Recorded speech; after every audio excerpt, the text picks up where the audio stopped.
Eu saúdo a todos os irmãos com a paz de nosso Senhor e Salvador Jesus Cristo.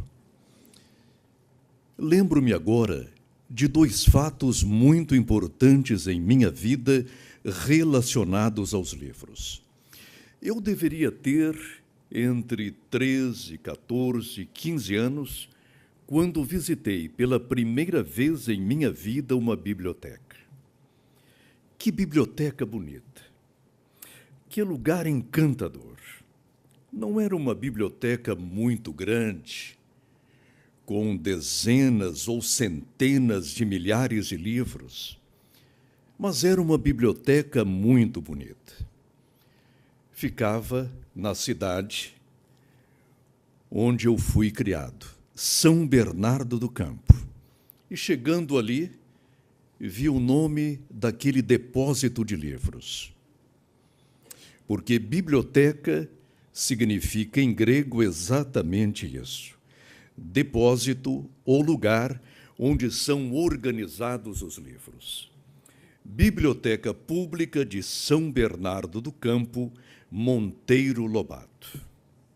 Ao entrar ali, ao ver aqueles livros dispostos com tanta ordem, com tanta arte e beleza, eu fiquei realmente consolado. E a segunda experiência minha com os livros foi aqui no Rio de Janeiro, ao visitar há uns 15 ou 20 anos o Real Gabinete de Leitura, o Real Gabinete Português de Leitura. Irmãos, eu não sei quantos livros há nessa biblioteca aqui no Rio de Janeiro. Mas é um lugar muito bonito. E eu vi, em um cantinho mais além, onde Machado de Assis fazia suas pesquisas. Assim, Machado de Assis, um dos maiores mestres na língua portuguesa. Que lugar bonito! Eu gostaria que todos vocês um dia visitassem o Real Gabinete Português de Leitura. E se tiverem oportunidade, visitem também a Biblioteca Pública Monteiro Lobato de São Bernardo do Campo. Hoje, no entanto, visitaremos uma outra biblioteca, não tão bonita, não tão atrativa, mas que tem prendido muita gente. É uma biblioteca sinistra, perigosa, e que tem levado muita gente ao inferno. É uma biblioteca que poderia chamar-se a Biblioteca Secreta de Satanás. Mas onde se encontra esta biblioteca? Onde ela está instalada? Por mais incrível que possa parecer, ela pode estar instalada em nosso coração, em nossa alma, exatamente naquela junção que une a nossa alma ao nosso espírito. E os seus autores? Quem são os seus autores? Nesta biblioteca encontraremos 5 livros. E todos eles, conforme veremos, têm nomes gregos. O primeiro volume, Fonos. O segundo, Moiqueia. O terceiro, Porneia. O quarto, Clopé. O quinto, Pseudo-Martiria, e depois Blasfemia. 6 livros, 6 perigosos livros.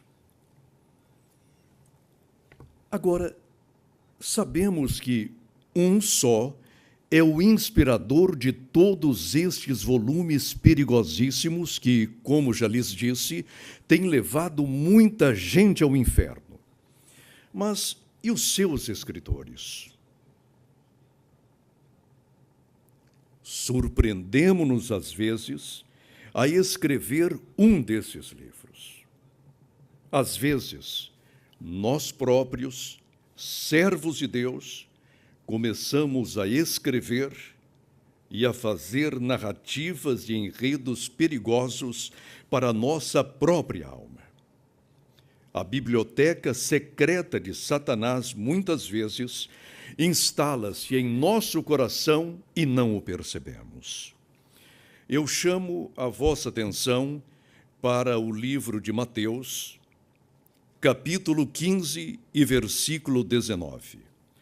Porque do coração procedem os maus pensamentos, mortes, adultérios, prostituições, furtos, falsos testemunhos e blasfêmias. O coração, o lugar da biblioteca secreta de Satanás. Coração, em grego cardia, significa não somente coração, o órgão vital do corpo humano, como também a sede da vida espiritual humana. Neste sentido, é a morada de todos os pensamentos, virtudes, pecados e males. Espiritualmente, localiza-se, conforme já dissemos, na junção entre a alma e o espírito. Por esse motivo, recomenda-nos Salomão, o coração deve ser muito bem guardado. Sobre tudo o que se deve guardar, guarda o teu coração, porque dele procedem as fontes da vida. Provérbios capítulo 4 e versículo 23. Vejamos agora, antes de folhearmos esses livros, eu gostaria que eles não fossem folheados, sequer vistos, mas precisamos fazê-lo nesta manhã para que sejamos mais santos. Vejamos agora os maus pensamentos como as bases de todos os pecados que aqui apontaremos. O coração, conforme já vimos, é a origem e a sede ou a matriz de todos os pensamentos, pois é do coração que procedem os pensamentos. Estes surgem exatamente, enfatizamos aqui, na junção da alma e do espírito, conforme lemos em Hebreus capítulo 4 e versículo 12. Por conseguinte, o ponto mais íntimo, mais interior e mais escondido de nosso ser fica exatamente na junção entre a nossa alma e o nosso espírito. Nós sequer podemos separar o espírito da alma. São inseparáveis. Por intermédio da alma, nós entramos em contato com o mundo exterior. E por intermédio do espírito, nós entramos em contato com o mundo interior e espiritual. É por intermédio do nosso espírito que oramos, que falamos com Deus, que comungamos com o Senhor e entramos em contato com todas as belezas celestiais, ou, aqui, fazemos um parênteses, indesejado, ou com as profundezas de Satanás. Com o nosso espírito, oramos, e oramos bem. Mas com o nosso espírito, exatamente naquela junção entre a alma e o espírito, nós arquitetamos o mal para nós mesmos e para os nossos semelhantes. Por conseguinte, como diria Tiago, o pecado, a iniquidade e as ofensas contra Deus começam e têm origem em nosso ser mais interior. E é lá que estes livros mencionados aqui, da biblioteca secreta de Satanás, começam a ser escritos. O que é o pensamento?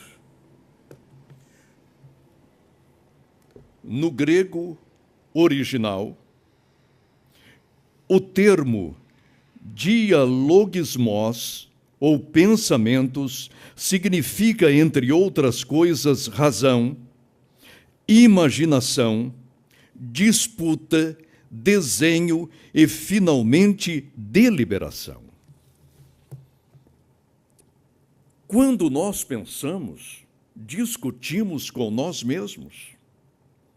Apresentamos algumas razões que mais adiante procuramos desconstruir. É uma discussão entre nós e nós mesmos. É o nosso ser debatendo-se com o nosso próprio ser. É uma discussão, é uma disputa, é uma luta íntima muito grande, feroz, renhida. E nessa luta nós perdemos para nós mesmos, como diria o apóstolo Paulo, porque a carne cobiça contra o espírito e o espírito contra a carne. E, para vencer as nossas tendências pecaminosas, precisamos de um revestimento especial, a graça, o sangue de Cristo, a palavra, a presença do Espírito Santo em nossa vida. É uma luta renhida.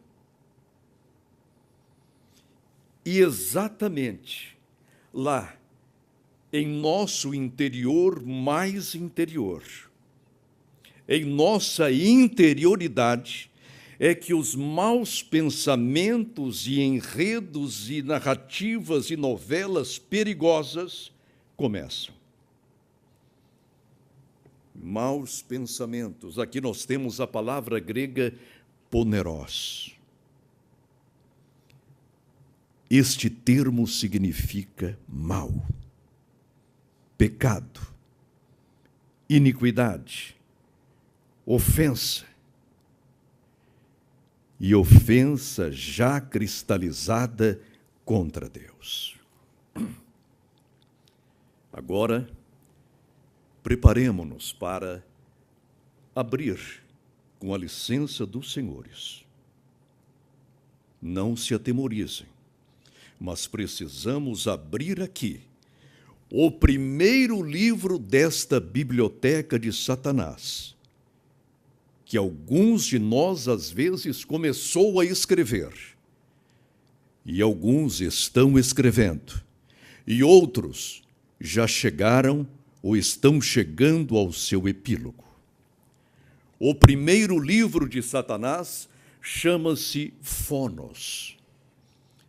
Não é uma palavra muito feia. Fonos. Tem até uma certa sonoridade. Mas vejamos o que significa fonos, morte. No grego, fonos abrange não somente a morte física, mas igualmente a espiritual, a moral e a emocional. E o primeiro a escrever esse livro foi Caim. Irmãos, Caim tinha à sua disposição todo o planeta Terra. Ele não precisava matar o seu irmão Abel. Se era disputa de terra, eles poderiam tão somente dividir o nosso planeta em 2 hemisférios. Caim ficaria com o norte, ou o ocidente, e Abel ficaria com o sul, ou com o oriente. Essa disputa poderia ser resolvida simplesmente.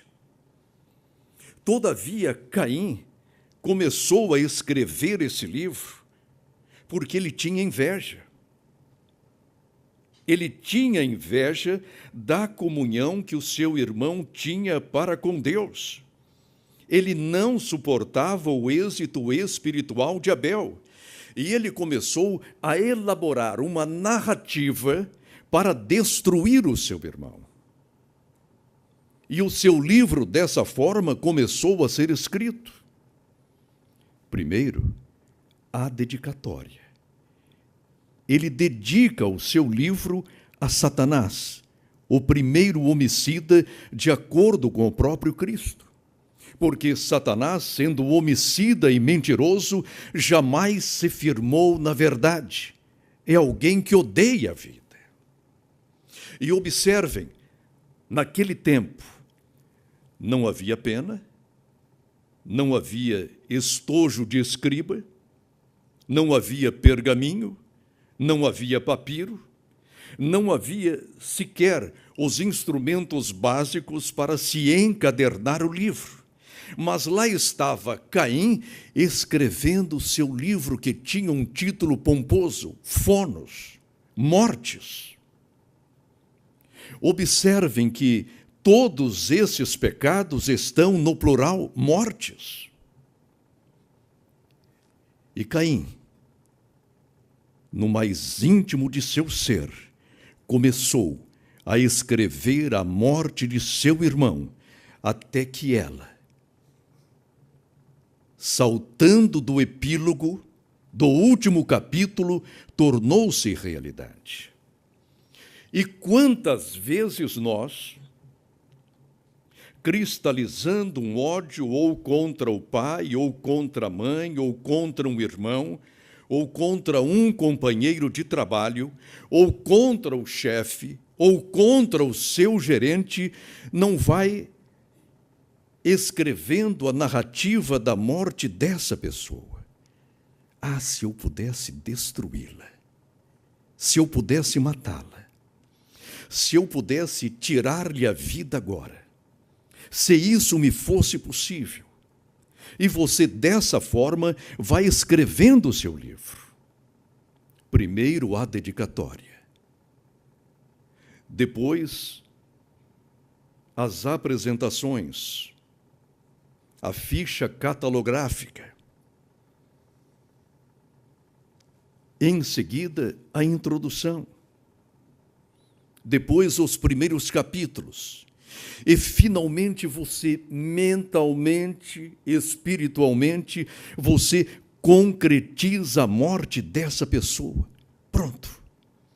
Se ela morresse assim, se ela desaparecesse assim, o meu problema estaria resolvido. É o ódio não contido. É o ódio não combatido de imediato. Não podemos abrigar em nosso coração semelhantes pensamentos, porque, se o fizermos, poderemos chegar de fato a ofender e até a matar fisicamente o nosso irmão. Às vezes, não podemos concretizar o nosso intento, matando-o fisicamente. Então vamos arquitetando a sua morte emocional. Tiramos-lhe a paz, a tranquilidade. Mostramos-lhe a nossa indiferença. Não olhamos para ele. Em russo, a palavra ódio significa aquele que não suporta ver o seu irmão. A presença daquele irmão, ou daquela irmã, ou daquele chefe, ou daquele gerente, já nos é insuportável. E dentro de nós o ódio, a raiva, e queremos matá-lo. Mas como não temos poder, matamo-lo emocionalmente. Espiritualmente também, porque já não o cumprimentamos com a paz do Senhor. Já não oramos por ele. E assim, fazemo-nos assassinos. Vejam os irmãos que diz o Senhor Jesus Cristo que de nosso interior saem as mortes. Não é apenas uma morte. Hoje, desejamos a morte desse irmão, amanhã daquele, depois daquele outro. De repente, fazemo-nos um assassino em série, um serial killer. e depois matamos tanta gente em nosso interior que nos tornamos um genocida. Matamos, às vezes, toda uma família, toda uma igreja, toda uma cidade e todo um país. E se tivéssemos realmente poder para isso, nós o faríamos.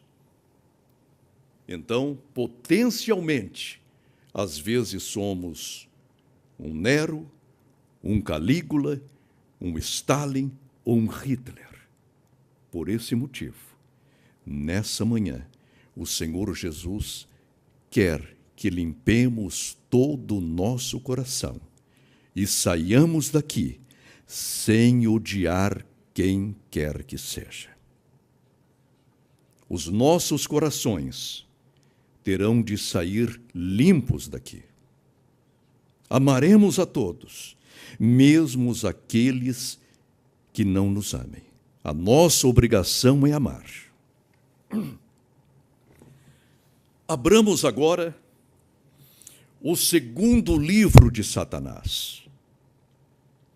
Ele tem por nome Moiqueia, adultérios. O adultério começa no coração até acabar em tálamo alheio ou em cama alheia. É o que significa etimologicamente a palavra adultério. Nas Sagradas Escrituras, nós temos um episódio muito lamentável. Eu chamo a vossa atenção para o segundo livro de Samuel, capítulo 11, do versículo 2 ao 4. Uma tarde, levantou-se Davi do seu leito e andava passeando no terraço da casa real. Daí viu uma mulher que estava tomando banho. Era bela, muito formosa. Davi mandou perguntar quem era. Disseram-lhe: é Bateseba, filha de Eliã e mulher de Urias o Heteu. Então enviou Davi mensageiros que a trouxessem. Ela veio e ele se deitou com ela. Tendo-se ela purificado da sua imundícia, voltou para casa. Sim.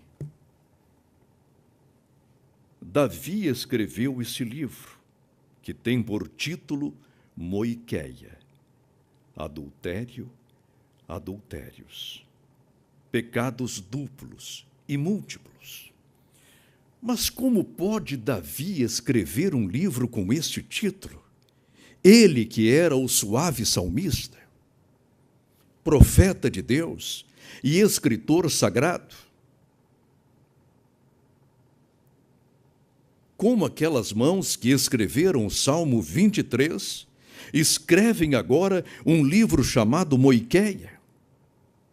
Mas quando ele começou a escrever esse livro, como dentro de si formou-se essa narrativa maldita? A questão é que, de vez em quando, Davi, de seu palácio, observava Betsabá. E ela ia, e ela vinha, e os olhos de Davi sobre ela. Ela chegava e ela saía, e os olhos de Davi sobre ela.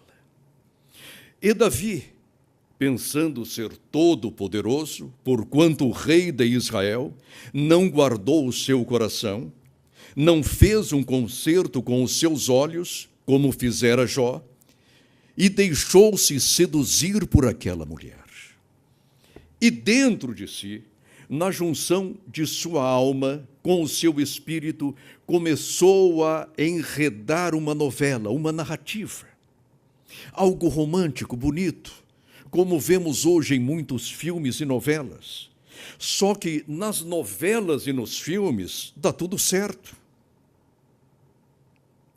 Ambos se encontram e não há nenhuma consequência. E Davi escreveu aquele livro, ficha catalográfica, dedicatória, apresentações, epílogos, a narrativa estava completa.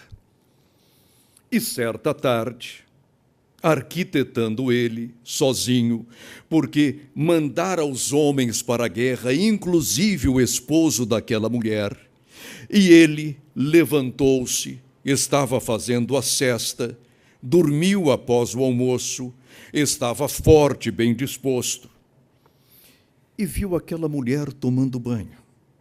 E diz a Bíblia que aquela mulher era em extremo formosa. Em hebraico, tovat mar'e meod, ou seja, ela era apetecível aos olhos, era formosíssima, não era apenas yaf meod, ou muito bonita, era em extremo formosa. E ele chamou um de seus criados e perguntou-lhe: quem é aquela mulher? Como se ele não soubesse. Era esposa de seu amigo. Era mulher de um de seus mais queridos e apreciados generais. Era esposa de Urias, o heteu, um amigo particular dele. E ambos moravam juntos, porque Urias tinha como missão também zelar pela vida de Davi. Mas naquele momento, os hormônios do velho homem já eram um homem maduro, então precisamos, nós velhos, tomar cuidado também, porque muitas vezes o diabo enfraquece o jovem e assanha o velho. Precisamos tomar cuidado. Quem é aquela mulher? Meu senhor, não é Betsabá, mulher de Urias, o heteu? E ele mandou chamá-la. Deitou-se com ela. Teve relações sexuais com ela. Adulterou com ela. E, de acordo com o seu script, ninguém ficaria sabendo. Ninguém. Nem Urias, nem as suas outras esposas. E observem, de acordo com os costumes daquela época, Davi já tinha um harém em casa, várias esposas, e todas elas mulheres belas. E por que ele precisava daquela ovelhinha lá do outro lado? De acordo com o seu script, tudo daria certo. Mas a história todos conhecemos. Não deu certo. Um abismo puxou outro abismo. Abyssus, abyssum invocati. Ou seja, um abismo chama outro abismo. Depois daquele adultério, ele escreveu uma carta a Joabe, que era um general inescrupuloso, para que matasse sorrateiramente a Urias, para que ele, o rei de Israel, se apossasse daquela súdita, daquela ovelhinha, da esposa de seu amigo, da mulher de um de seus heróis. A mesma mão que escrevera, o Senhor é o meu pastor e nada me faltará, agora escrevia, coloca Urias na frente da batalha mais renhida para que ele morra pela espada dos filhos de Amon. Precisamos tomar cuidado com os nossos corações. Às vezes, abrigamos pensamentos lascivos, prostitutos, adulterinos, e vamos fazendo em nosso coração uma biblioteca imensa. Muitos livros intitulados Moiqueias, cada livro uma novela, cada livro um enredo, cada livro uma narrativa, cada livro um script diferente. E nesses livros, as nossas conquistas são sempre bem-sucedidas. ninguém sabe, ninguém viu, e realizamo-nos com isso. Mas o Senhor quer que o seu coração, nesta manhã, saia daqui purificado de todos os maus pensamentos. O Senhor o quer puro, purificado. Às vezes o homem, ao ver a sua esposa, já enrugada, já sem as formas de antes, já com os cabelinhos brancos, começa a olhar para uma outra mulher. Ora, Salomão escreveu no auge da sua juventude, da sua beleza e força, os cantares de Salomão. Mas aquela moça chamada Sulamita, um dia envelheceu. Um dia perdeu as suas formas. Um dia teve os seus cabelos embranquecidos.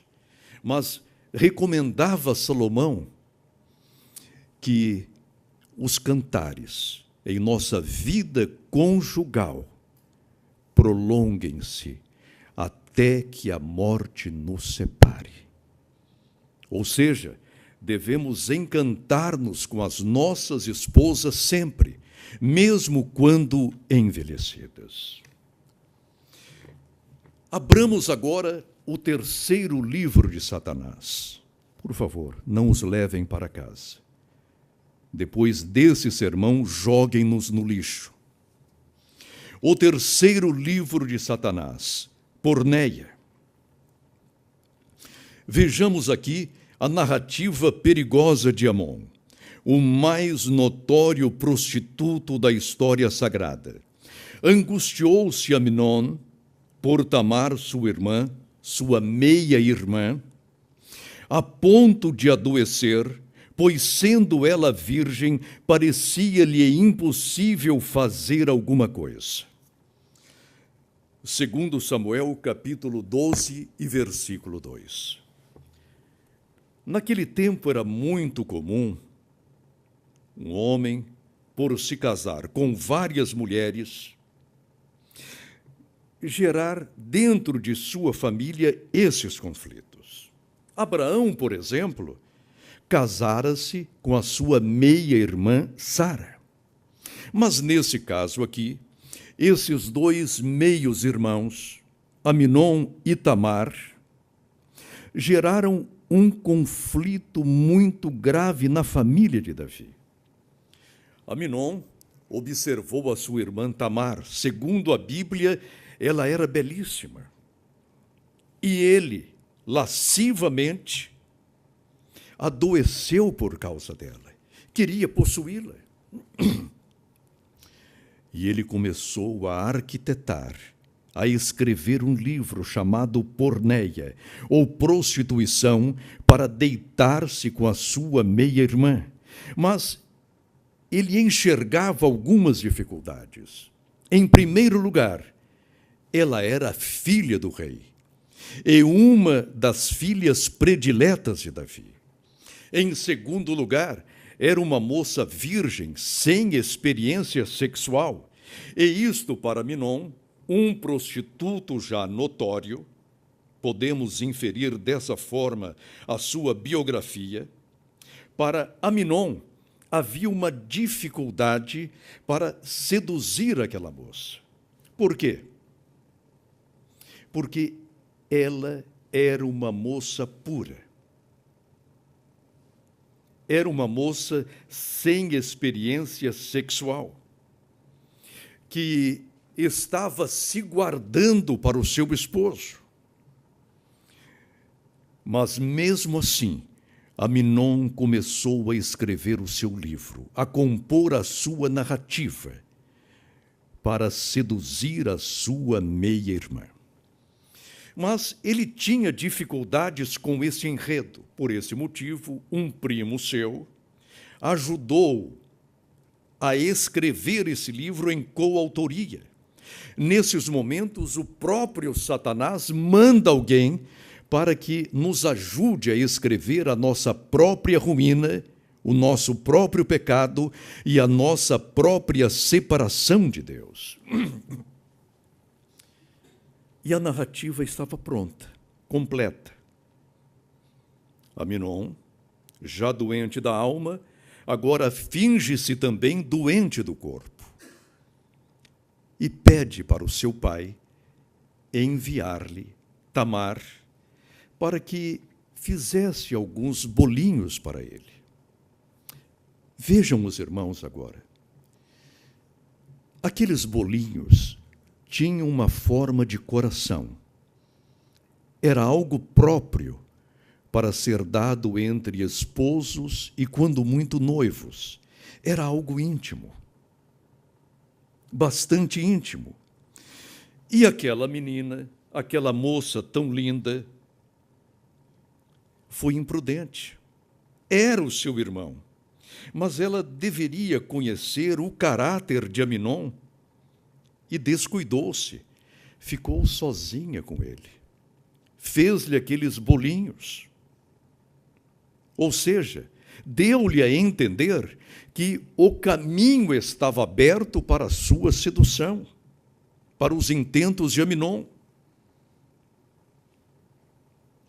E Aminon forçou-a, violentou-a, tirou-lhe a virgindade e depois sentiu tanto nojo dela que a expulsou de casa.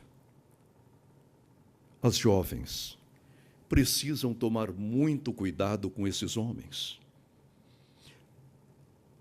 Não são rapazes inocentes, estão em nosso meio, mas prontos para seduzir, para tirar a honra de uma serva do Senhor, de uma moça inocente. Mostram-se apaixonados, pedem provas de amor, e a moça, às vezes, querendo casar-se, querendo conquistar aquele rapaz, começa a enviar-lhe algumas mensagens para que esse rapaz pense que o caminho está aberto. E isso é fatal. Por esse motivo, a moça deve precaver-se. E algumas são tão imprudentes e começam a pecar também e a alimentar essas narrativas pecaminosas, enviando até para esses maus elementos que temos em nosso meio, nudes. Declarações íntimas. Isso é algo pecaminoso. A jovem crente precisa precaver-se de tudo. Não tenha pressa. Fique tranquila. Moça serva do Senhor, seja tão somente fiel, porque o Senhor Jesus tem um bom homem reservado para si, como seu esposo, como pai dos seus filhos, como avô de seus netos, como guardião de sua casa. Repouse, pois, tranquilamente nas mãos do Senhor Jesus Cristo, e afugente de sua vida esses escritores que só sabem escrever um livro, porneia, prostituição. Mas a prostituição não se circunscreve apenas a um relacionamento sexual. Nós temos, por exemplo, a pornografia. Jovens e até velhos presos à pornografia, escravos desse vício, não conseguem livrar-se dela. Cada foto, uma novela, cada foto, uma narrativa interior, cada foto, uma viagem pelo pecado. Livre-se disso em nome de Jesus. Ao sairmos do culto hoje, nós rasgaremos este livro de Satanás também, jogá-lo-emos no lixo. E uma outra narrativa muito perigosa, a imaginação homossexual. Às vezes, homens e mulheres tomados por Satanás começam a brigar dentro de si, em seu mais escondido interior, uma narrativa homossexual. Você não conta para ninguém, não fala para ninguém porque é algo vergonhoso, mas dentro de si, aquela narrativa, aquela novela, aquele script prejudicial. E muitas vezes, esse script, ou narrativa, ou novela, torna-se realidade. Uma triste e vergonhosa realidade. Se isso já aconteceu, não se desespere, porque o sangue de Jesus Cristo, nosso Senhor, purifica-nos de todo pecado. A recomendação de Paulo: pois esta é a vontade de Deus, a vossa santificação, que vos abstenhais da prostituição. Vejamos agora o quarto livro de Satanás. Clopé. Eu não sei se essa palavra soa muito simpática. Clopé.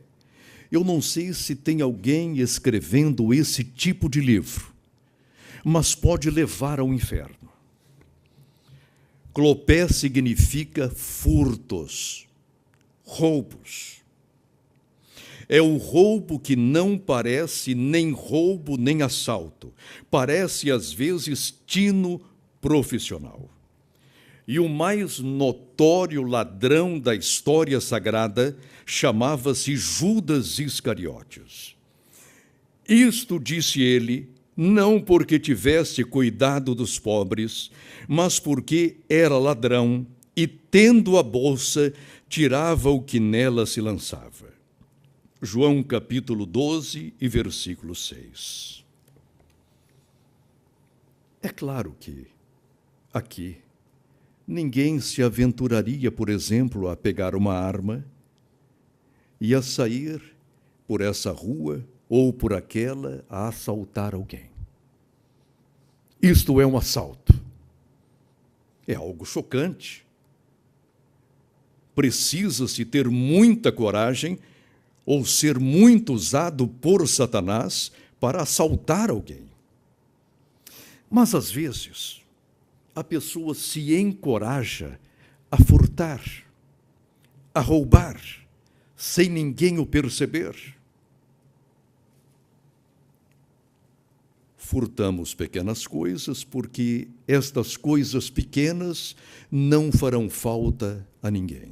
Recebemos um troco errado, com dinheiro a mais, e não o devolvemos, porque o dono daquele estabelecimento é rico. Recebemos em nossa encomenda alguns produtos a mais, porque a Amazon é riquíssima. O seu dono tem bilhões e bilhões e bilhões de dólares. Então, este produto ou esta mercadoria não lhe fará qualquer falta. E vamos furtando. E não devolvemos nada. E acostumamo-nos. E em nosso interior, começamos a escrever um livro. Clopé. Olha, poderia ser um best-seller. Clopé.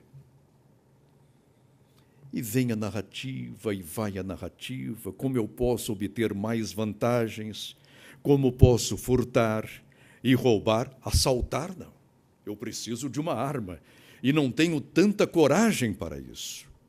Mas qual a diferença entre um assalto e um furto? Entre um roubo ostensivo e um roubo furtivo. Que diferença há? Irmãos, ambos levam ao inferno. Já vamos encerrar. Eu tenho um sobrinho chamado Renan, e ele contou-me certa vez o seu testemunho. Ele estava com fome. A sua mãe não tinha nada em casa. Ele casou-se com a minha sobrinha. E ele, não sendo crente ainda, não conhecendo o Evangelho ainda, entrou num mercadinho perto de sua casa e roubou um pacote de biscoito. Em São Paulo é bolacha.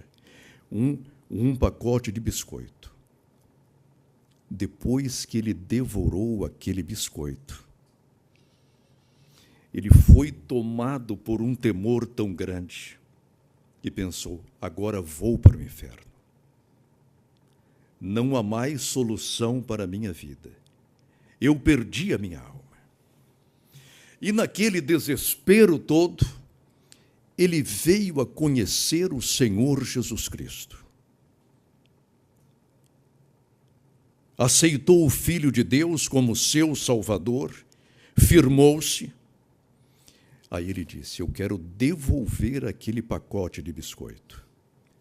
Foi, comprou um pacote daquela marca, daquele jeitinho, e entrou furtivamente naquele mercado e deixou ali.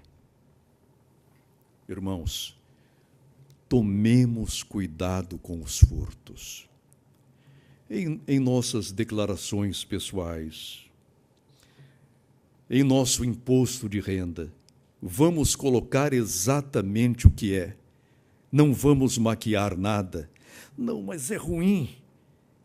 É demasiado injusto, mas é imposto. É algo que nos é imposto pelo governo. E a Bíblia diz: a quem imposto, imposto. Não invente declarações falsas. E não vamos furtar a Deus também nos dízimos e ofertas. Aí vem aquela pergunta: eu devo pagar do líquido ou do bruto? Pague do bruto, porque assim você estará no mínimo certo. Não negue nada ao Senhor. Vamos deixar esse livro de Satanás chamado Clopé de lado. Vejam os senhores nessa operação Lava Jato. Nenhum desses senhores ilustres, bem falantes e bem posicionados socialmente, nenhum deles pegou uma arma e disse: isso é um assalto. Eles roubaram a nação furtivamente. No entanto, Deus está trazendo tudo à luz. Não ande com esse livro. Jogue-o agora no lixo. Não o leve para casa. Um outro livro de Satanás, chamado Pseudo-Martiria, ou Falsos Testemunhos. 1 Reis, capítulo 21 e 13. Jezabel, a maior caluniadora da história sagrada. Então vieram 2 homens malignos, sentaram-se defronte dele, de Nabote, e testemunharam contra ele, contra Nabote, perante o povo, dizendo: Nabote blasfemou contra Deus e contra o rei. E o levaram para fora da cidade e o apedrejaram e morreu. 1 Reis 21 e 13. Nabote, como todos nós sabemos, tinha uma vinha bonita. Era a sua herança, era a sua propriedade, e ele a recebera de seus pais. Segundo a lei de Moisés, não poderia dispor dela para nada. Acabe a quis, cobiçou-a, mas sabia que havia um entrave muito grande até para ele, rei de Israel. Mas Jezabel escreveu um livro chamado Pseudo-Martiria. Sim, senhores, Pseudo-Martiria. Foi uma narrativa que ela criou dentro de si,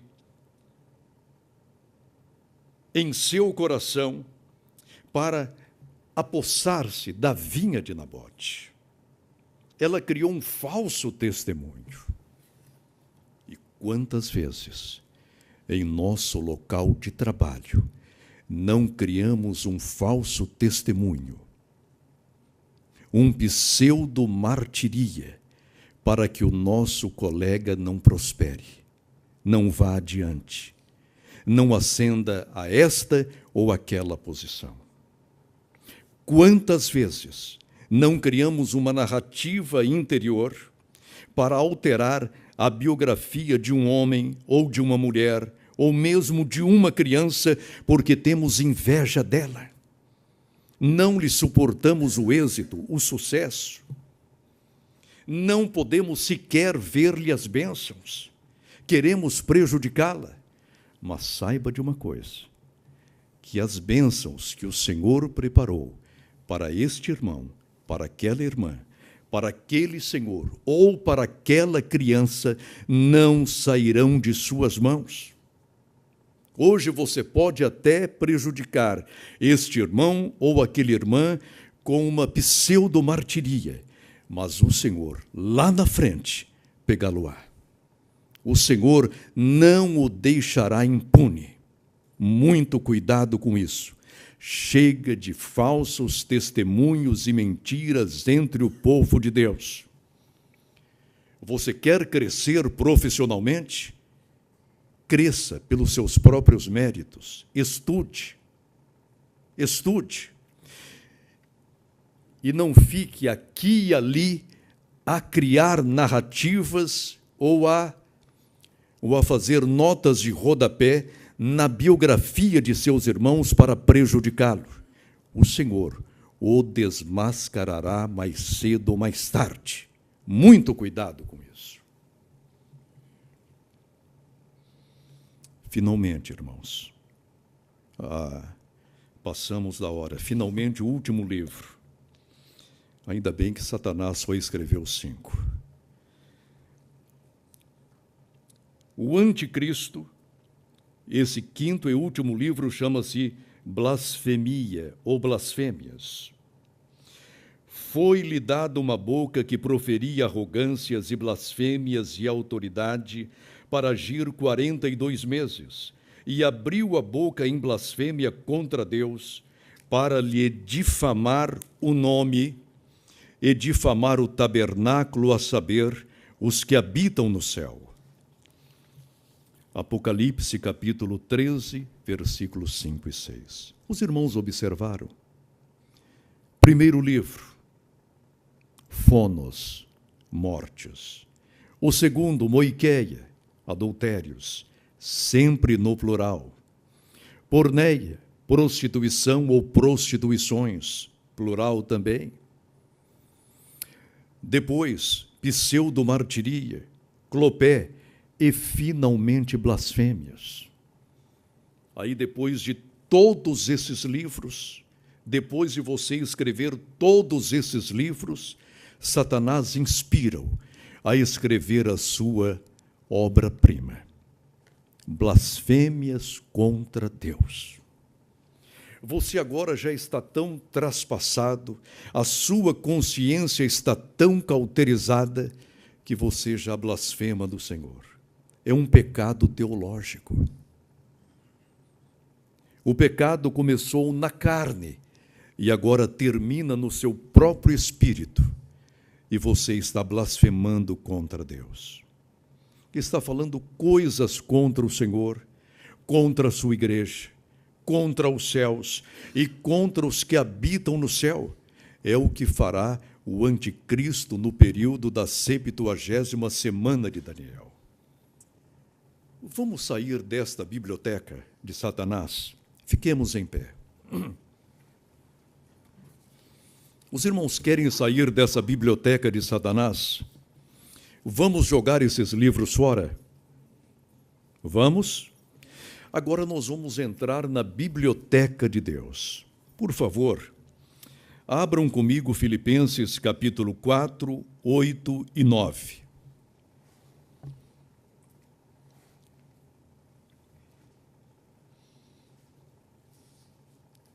A Bíblia diz o quê? Finalmente, irmãos, tudo que é verdadeiro, primeiro livro de Deus, tudo que é respeitável, segundo livro de Deus, tudo que é justo, terceiro livro de Deus, tudo que é puro, quarto livro de Deus. Tudo que é amável, quinto livro de Deus. Tudo que é de boa fama, sexto livro de Deus. Se há alguma virtude, sexto livro de Deus. Se algum louvor, sétimo livro de Deus. Seja isso o que ocupe o vosso pensamento. E a obra-prima de Deus, o que também aprendestes e recebestes e ouvistes e viste em mim, isso praticai.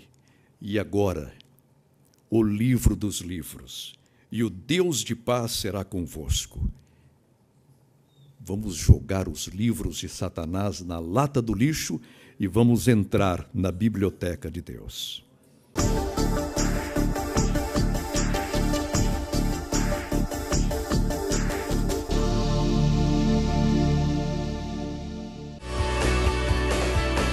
Amigo de Pecadores, de Rick Wickerson. Pedro, de Ciro Sanches de Borde. Inimaginável, de Jeremiah Johnston. História dos Hebreus, edição de luxo, de Flávio Joséfo. Quem Trocou Meu Púlpito, de Tom Rainer.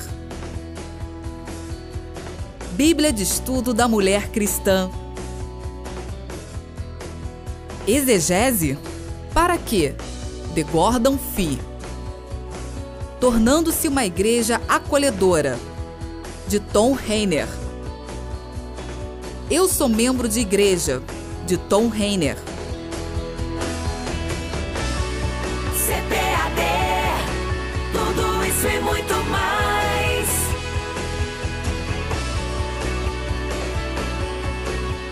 Indescritível, de Louis Giglio.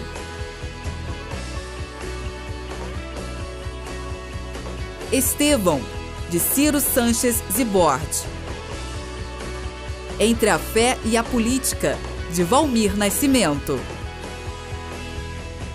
A Teologia Carismática de Lucas, de Roger Stronstadt. Seu Legado de Fé, de James Dobson.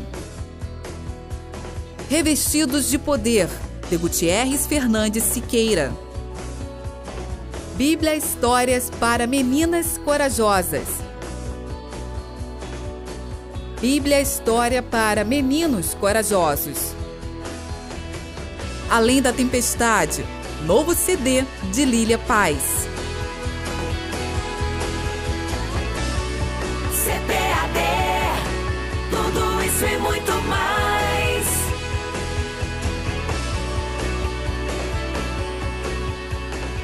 Este é o melhor ano de sua vida, de Michael Hiatt. Golias Deve Cair, de Louis Giglio. Introdução ao estudo do Antigo Testamento, de Esdras Bento e Reginaldo Leandro Plácido. Experiência e Hermenêutica Pentecostal, de Davi Mesquiate de Oliveira e Kenner Terra. Heróis da Fé, edição de luxo, de Orlando Boyer. Mantendo a Fé na Universidade, de J. Budzizewski.